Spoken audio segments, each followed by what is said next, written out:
sucesso todo, na maioria dos programas esportivos sempre há uma comparação usando o Flamengo de 2019 como uma referência, né? Foi assim com o Atlético Mineiro, Palmeiras, o próprio Botafogo passou por isso, mas hoje o seu Flamengo de 2025, pelos números, é de fato superior ao Flamengo de 2019. Você tem um saldo de gols melhor, você tem mais pontos até o último jogo da última rodada. Você tinha mais saldo de gols, mais pontos nesse mesmo momento da temporada. Eu queria saber se você acha que o seu Flamengo atingiu a maturidade ou se ainda tem a evoluir. Queria que você falasse um pouquinho sobre a sua visão do time nesse momento da temporada. O Flamengo de 2025 é o Flamengo de 2025, não se compara com nenhum outro ano da história do Flamengo. É um Flamengo que quer fazer história, que quer tentar ser campeão e que tem uma longa caminhada pela frente. Temos que pensar simplesmente em ganhar os nossos jogos e tentar ganhar o máximo de jogos possível para tentar ficar na frente de todos os adversários para poder ser campeão. Esse é o nosso objetivo, não se comparar com outros anos, nem com outros números, tentar fazer a nossa história. Boa noite, Felipe. Boa noite. Aqui, Sidão Marinho da Litoral News. Queria que você fizesse uma análise da partida de hoje, qual o sentimento que fica após esse empate no gol de pênalti e também sobre as alterações que você fez. O que você buscou, por exemplo, na saída do Pedro, a entrada do BH, foi porque ele estava cansado ou uma formatação diferente para essa equipe do Flamengo? Obrigado. Não, o jogo de hoje foi um jogo onde fomos muito superiores. Tivemos muitas chances de fazer gol, um volume muito grande de jogo. Verdade que jogo muito parado, né? Muito parado muitas vezes. É o jogo tipo do jogo que eu não gosto. Mas criamos inúmeras chances e o mais que o suficiente para fazer o primeiro e também para fazer o segundo. E num lance difícil, duvidoso, acabaram empatando, né? O futebol brasileiro é muito complicado, muito difícil, o campeonato brasileiro é muito difícil, mas foi um jogo onde realmente merecíamos vencer, merecíamos um resultado melhor. Infelizmente não veio, e levantar a cabeça, pensar na próxima.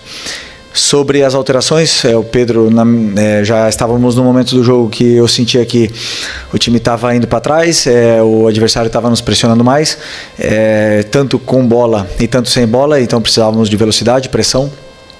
Por isso que optei por colocar o Bruno. E é isso.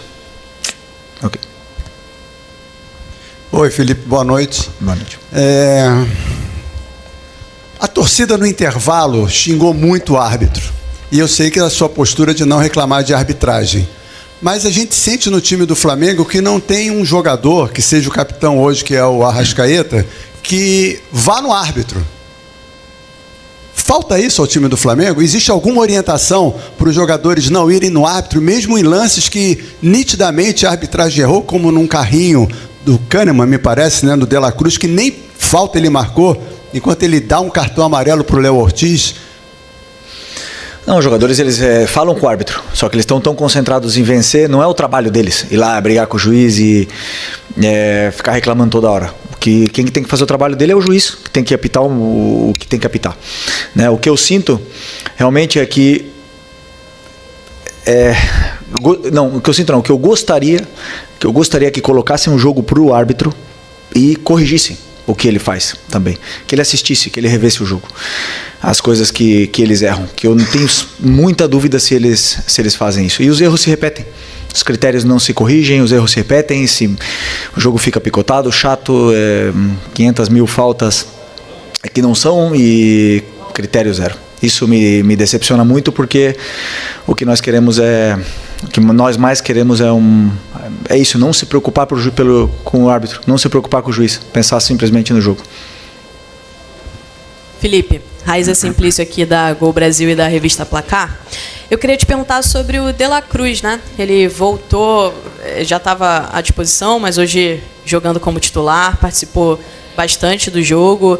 E deu para perceber que o time parece que sentiu um pouco a saída dele, o meio-campo ali ficou meio aberto com a saída do De La Cruz. Eu queria que você falasse sobre a importância de tê-lo bem fisicamente para o seu time. E a saída dele foi só por uma questão de cansaço ou foi alguma estratégia mesmo? Ele pediu para para ser substituído. É um jogador que se recuperou, está conseguindo ter uma sequência de treinos, está bem novamente. É um jogador que nos dá muita dinâmica no meio campo, tanto em ataque como em defesa. É um dos pilares dessa equipe também, e muito feliz de tê-lo de volta, né? No momento que ele saiu, e você falou que o meio abriu, realmente estávamos no momento onde o nosso time já estava sofrendo, né? Já estava um pouco, não sofrendo, senão com dificuldade de sair, e não simplesmente pela saída do De La Cruz, senão pelo momento que a equipe estava talvez tentando mais defender o resultado que continuar com as dinâmicas, e aí acabamos sofrendo mais. Felipe, boa noite. Pedro Ramos, da Sintonia Esportiva. Você comentou agora há pouco que no segundo tempo o Grêmio impôs a vocês uma necessidade de ter velocidade e você acabou mexendo pelo Pedro no lugar, colocando o Bruno Henrique. A minha dúvida é se a não utilização de jogadores como Cebolinha, Michael, Juninho, por parte sua, por escolha sua, não traz para a torcida uma sensação de que eles serão de fato inutilizáveis no resto da temporada. Até porque em uma partida onde o Flamengo ganha de 8-0 do Vitória, eles não entrarem é até comum, é esperado talvez. Mas numa partida onde o Flamengo estava sendo pressionado pelo Grêmio 1-1, por que não a utilização, porque a não utilização desses jogadores, por favor, e se também isso é um sinal para a torcida de que no restante da temporada eles não estão nos seus planos também. Obrigado. O Juninho não estava no banco, não poderia entrar. Sim. Sim, o Cebolinha e o Michael, sim, mas eu sinto que os dois jogam na mesma posição, que na posição do Lino. Eu sentia que o Lino está num momento bom, determinante, decisivo, e na minha visão não era falta de perna ou falta daquele momento que o Lino estava abaixo. Para mim não, para mim naquele momento ele estava bem, e também o Arrascaeta, né? Poderia ter tirado o Arrascaeta, mas eu sentia que com bola ele estava sendo muito determinante. Cada vez que a bola chegava nele, ele tem perigo, ele faz a diferença. Então eu optei por deixar os que eu achei que fossem melhor até o final do jogo para poder tentar vencer. Boa noite, Felipe. Léo José do Coluna do Fla. O Vinha, depois de ficar um bom tempo parado, ele voltou contra o Bragantino, jogou bem, você até elogiou a atuação dele. E a partir dali ele não teve tanta minutagem em comparação com o Ayrton Lucas, por exemplo. Do lado esquerdo você tem o Samuel Lino, o Ayrton Lucas, que são dois jogadores ali que atacam o espaço, que atacam a linha de fundo, mas o Vinha é um pouquinho mais construtor, né, ali por dentro. Qual o motivo de você escalar o Ayrton Lucas e não dar tanta minutagem para o Matias Vinha? Depois do Bragantino, o Vinha jogou contra o Atlético Mineiro. Não sei se foram 2 jogos, né, o do Brasileiro e também da Copa. Depois o Ayrton jogou na Copa e os dois estão muito bem. Depois o Alexandre voltou contra o Inter. O Ayrton Lucas jogou no jogo no Brasileiro contra o Inter, e para mim a disputa tá muito acirrada, o nível está muito alto. Na verdade, o Ayrton fez um jogo contra o Inter espetacular. E como eu falei para vocês na outra coletiva, o Ayrton não começou contra o Vitória porque teve um problema familiar. Para mim, no nível que ele estava jogando e que está jogando, realmente tá complicado de escolher. Então a minha escolha foi opção pelo que eu achava que era melhor para poder vencer o jogo. E os 3 continuam sendo opção muito, muito boas para o treinador poder escolher e ter o lateral de alto nível. Aqui, Felipe, boa noite. Felipe, você teria 5 datas livres, né? Semanas cheias de trabalho até o final da temporada, porém teve uma mudança no calendário em que de agora para frente, tirando as datas FIFA, quarta e domingo, você vai ter que jogar todas, ainda tem um jogo atrasado contra o Sport. Queria saber como é que você replanejou o seu trabalho, né, o seu trabalho para esse restante de temporada, uma vez que você já falou várias vezes que 4 dias de descanso para você, para o seu time, é muito importante, que uma semana livre faz muita diferença. E, por exemplo, você tem o Cruzeiro brigando com você ali na parte de cima da tabela, que não teria essas datas, que passou a ter essas datas aí, Flamengo e Palmeiras ficando visivelmente prejudicados. Queria saber como é que você replanejou isso. Obrigado. Bom, o clube já se posicionou sobre essa mudança do calendário e temos que nos adaptar. Temos um elenco muito forte para poder competir até o final, com essa mudança. mas que para os próximos anos que esse planejamento seja melhor, seja realmente organizado para que todos possamos, nenhum possa sair prejudicado com nenhuma mudança. Felipe, boa noite. A gente teve hoje, eu vou sair um pouco do âmbito do jogo, né? Porque a gente teve hoje uma situação muito importante que aconteceu, não sei se você estava sabendo. A torcida jovem voltou para as arquibancadas e recentemente a raça rubro-negra voltou também. Queria que você falasse um pouco da importância de ter essas torcidas aí apoiando com instrumentos, com tudo, né? Podendo também apoiar, né? Fazer aquela batida, né? Junto com o time. Como é que você vê esse retorno das organizadas do Flamengo, e inclusive nessa reta final aí de temporada? Bom, é importante que o Maracanã esteja sempre lotado, que a torcida entenda que precisamos deles, precisamos do apoio, que a torcida nos empurre junto, porque não vai ser fácil, esse Campeonato Brasileiro não é fácil. Depois de uma goleada, já conhecemos bem o que é o Flamengo, né? E depois das derrotas também. Existe uma euforia muito grande, mas é importante que o torcedor saiba que quando venha para o Maracanã, nós pedimos para que venham empurrar a equipe, né? Não simplesmente esperar outra goleada, né? Então é muito importante para mim que esses torcedores entendam isso e que venham para apoiar, porque precisamos muito da torcida até o final, que tenho certeza que eles vão fazer a diferença nessa mudança aí que aconteceu, com a volta deles. Felipe, boa noite. Claro que um gol muda muito a cara do jogo, eventualmente, não só pelo que representa para o time que faz, mas no plano do adversário. Em dado momento, o plano defensivo do Grêmio, praticamente só defensivo, já não servia mais porque era o jogo. Só que o jogo acaba ganhando muitas características diferentes, né?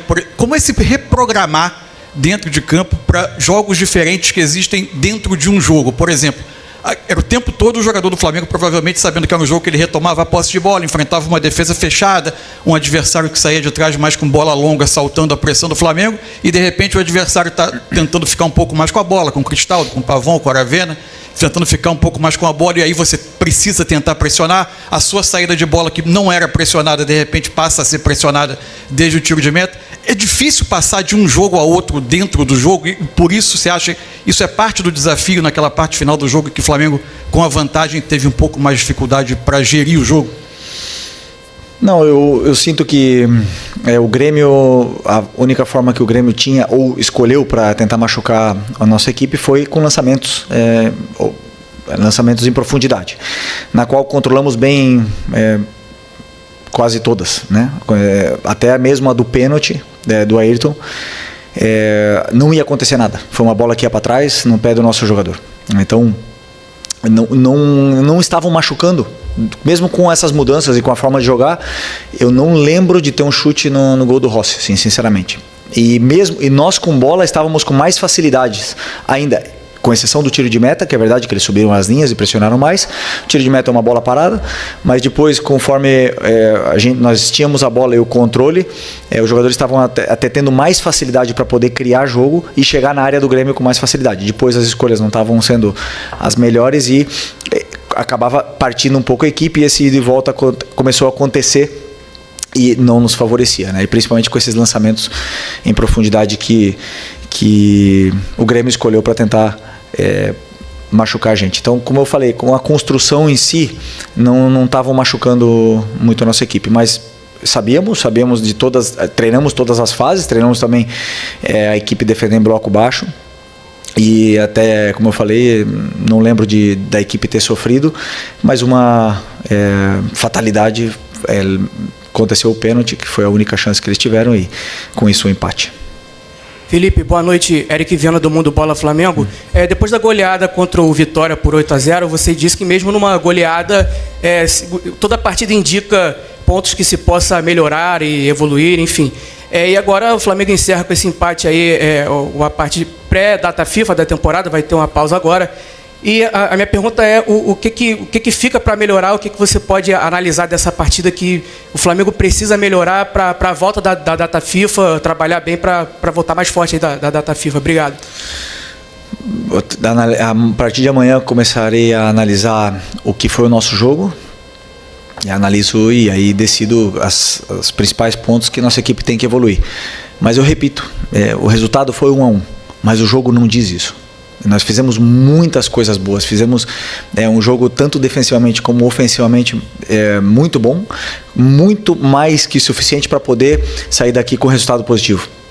Então o resultado, ele não me engana. Eu sou muito realista com o que acontece no campo, mas com certeza no 8-0 eu tinha coisas que corrigir e agora nesse jogo também teremos coisas que corrigir, também já visando o próximo jogo contra o Juventude lá na frente. Boa noite, Felipe. Bruna Medeiros, do Desflá. Hoje você tinha 2 desfalques importantes no meio de campo, um deles que já está há mais tempo fora, né, que é o Pulgar, e o outro o Jorginho. Queria saber como você não ter esses 2 jogadores afeta a sua preparação tática para uma partida, já que você é um treinador propositivo, que gosta de jogadores ali que têm essa capacidade. Como afetou o seu estilo de jogo não ter nem no banco essa opção no segundo tempo? Não, todos eles têm o mesmo conteúdo tático, todas as peças. Temos agora 6 volantes, Eric, Jorginho, Saul, Everton, Alan, Nico, 6 volantes. Todos eles têm o mesmo conteúdo, né? Então todos eles têm características diferentes e têm formas de aplicar esse conteúdo que é passado de forma diferente. E eu escolho sempre o que eu acredito que é melhor para a equipe. Claro que eu já falei para vocês outras vezes que o Eric é um pilar e estamos todos querendo e desejando que ele volte. E o Jorginho, vocês já sabem da liderança e da importância que ele tem dentro desse elenco, mesmo com pouco tempo aqui.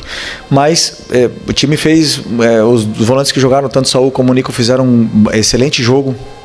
Controlaram, criaram, marcaram muito bem, fizeram tudo que eu pedi, e o Everton entrou realmente já no momento onde nossa equipe estava sofrendo. Mas o conteúdo para eles é o mesmo. Boa noite, Felipe. Júlio Miguel Neto, da Rubro News TV. Felipe, depois de muito tempo, o Michael voltou a aparecer no banco de reservas, né? Recentemente, você até mesmo na coletiva disse que eventualmente sairia alguns atletas, né? No caso, teve a saída do Lohan, do Matheus Gonçalves e do Vitor Hugo. O elenco está fechado para saídas. Haverão mais alguns outros atletas que vão caminhar em outro local. E queria saber também, em relação à janela fechando na terça-feira, no dia 2, se o grupo está fechado para entradas também para o restante da temporada. Bom, essa é uma pergunta para o Boto, né? Que é uma pergunta para a diretoria sobre entradas e saídas. Eu estou muito feliz com o elenco que eu tenho, e qualquer decisão que o Boto e o presidente tomarem, tanto de entradas como de saídas, repito, estou feliz. Estou feliz porque realmente sinto que tenho um elenco extraordinário na mão. Então, uma decisão deles, e eu na qual participo com as minhas opiniões, mas são eles que decidem.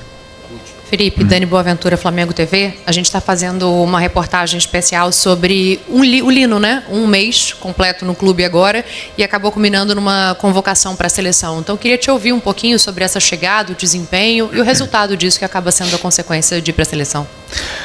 Bom, é um jogador diferente, né? Eu já falei em outras ocasiões, um jogador que, quando pega a bola, é diferente, é determinante, tem drible, tem esse perigo que precisamos sempre, principalmente nessa parte do campo, onde